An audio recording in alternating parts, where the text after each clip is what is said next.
especially Ms. Varisha Faruqi, the executive member of the organizing committee, for absolutely wonderful and painstaking efforts in guiding the junior members of the committee, and also for joining us today to share her short poetic speech with us.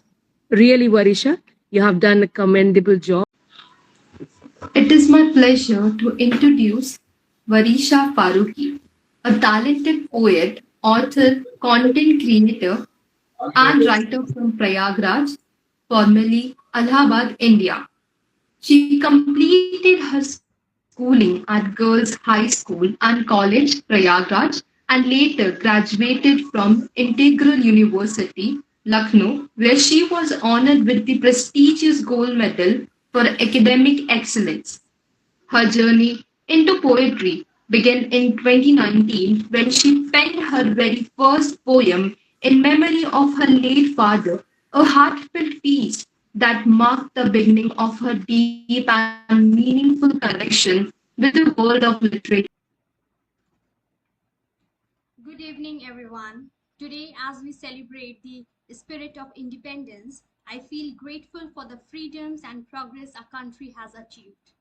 India has made remarkable strides in democracy, technology, space, exploration, and education.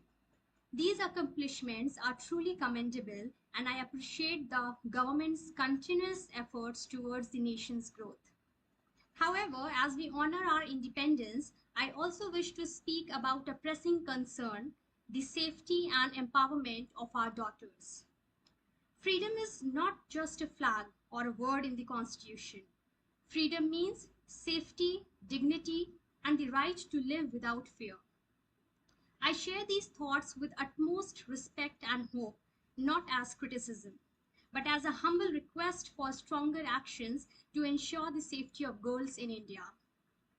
According to NCRB data, over 31,000 rape cases were reported in India in 2024.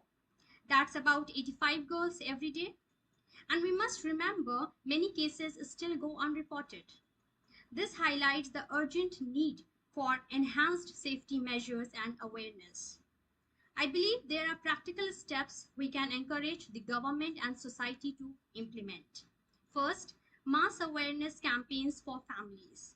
The first classroom is the home. Mothers, sisters, grandmothers should be guided on how to educate girls about good touch and bad touch, saying no confidently and speaking up without shame. Second, self defense as a part of school curriculum. Girls should be empowered physically and mentally. Karate or self defense should be included in schools alongside other subjects, giving every child the tools to feel safe. Third, encourage physical and mental strength. Confidence grows with both mind and body.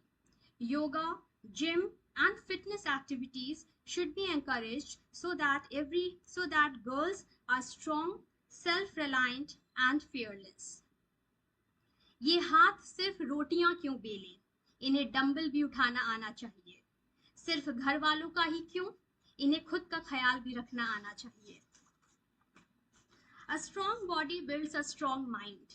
When a girl knows how to defend herself, how to lift herself, how to walk with strength, she doesn't just survive, she leads. India has progressed and we have reason to celebrate. Yet, some crimes against women are so harsh and cruel that we cannot turn a blind eye to them.